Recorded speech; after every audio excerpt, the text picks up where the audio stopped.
Somewhere at the edge of the world, a god was chained to a rock. Every morning, an eagle came. Every night, the wound closed. He was immortal. It would never end. What could a god possibly do to deserve this? The answer is one of the most important stories ever told. Prometheus was a titan, older than the Olympian gods. Before Zeus, before Hera, before any of them, the titans ruled. When Zeus led the Olympians to overthrow the titans, Prometheus switched sides.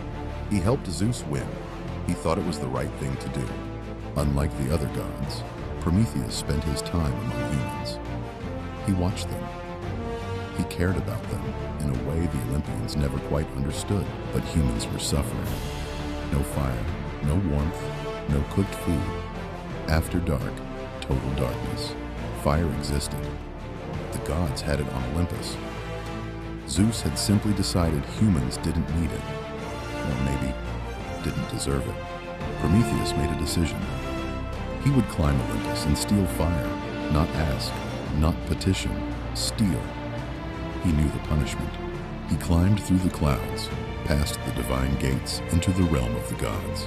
At the heart of Olympus burned the eternal flame of the sun, god Helios, the source of all divine fire.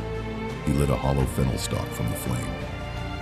The fire hid inside the reed, warm, alive, and visible from the outside. Then he ran. Back down the mountain, back to Earth, back to humanity. He knelt before a group of shivering humans and breathed fire into their world. The first flame caught, then another, and another. Fire meant warmth, cooked food, forged tools, light after dark. For the first time, humans didn't fear the night. This was the spark of civilization. Everything humans would build, cities, art, science, began here with a stolen flame. Zeus looked down from Olympus and saw fire burning across the earth. He knew immediately. The fury that rose in him was the kind that doesn't cool down. Zeus handed down his judgment. Not death. Prometheus was immortal.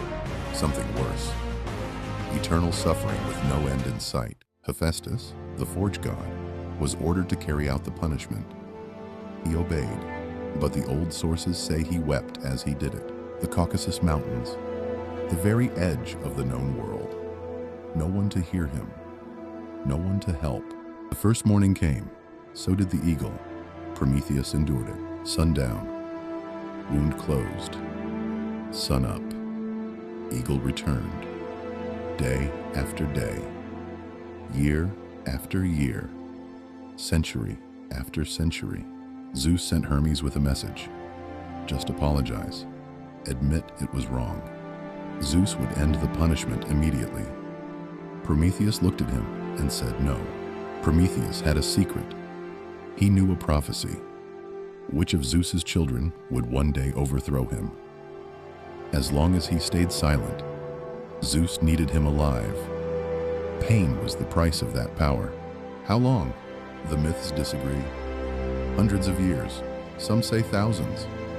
Long enough that his name became a symbol. Then one day, a figure appeared at the base of the mountain, broad-shouldered, carrying a bow. Hercules, the greatest of all Greek heroes. He notched an arrow. He waited. At dawn, the eagle descended. He shot it from the sky. Then Hercules climbed to Prometheus and broke the chains. Zeus allowed the freedom, but with a condition.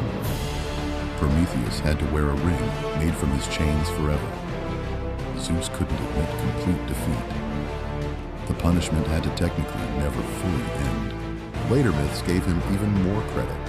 Writing, mathematics, medicine, agriculture. He didn't give humans power.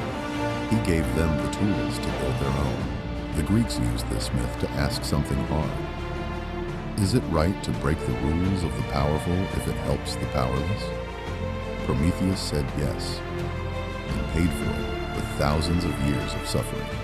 His name became a word, Promethean, meaning bold, creative, defiant. Mary Shelley called Frankenstein the modern Prometheus. Every time someone breaks the rules to give something to the world, they're acting in his shadow.